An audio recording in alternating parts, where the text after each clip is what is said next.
কেমন আছেন সবাই? আজ আবার চলে এসেছি একটা নতুন ভিডিও নিয়ে। আজ বুধবার। আজ খাবারের থালিতে রাখছি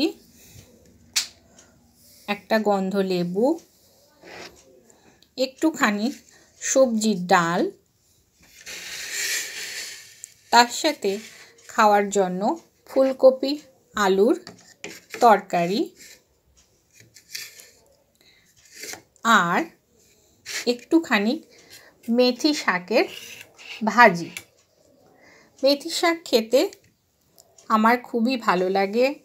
বাড়ির সবাই মেথি শাকটা খুবই পছন্দ করে, তাই মেথি শাক কিনে তাকে সুন্দর করে কেটে বেছে আলু বেগুন বড়ি দিয়ে করেছি এই মেথি শাক চচ্চড়ি। আজকে বুধবার, আজকে সম্পূর্ণ নিরামিষ ভেজ থালি। কেমন লাগলো এই ভেজ থালির আইডিয়াটা নিশ্চয়ই কমেন্ট করে জানাবেন। আশা করি সবার নিশ্চয়ই ভালো লেগেছে। ভিডিওটি দেখার জন্য আর লাইক করার জন্য অসংখ্য ধন্যবাদ।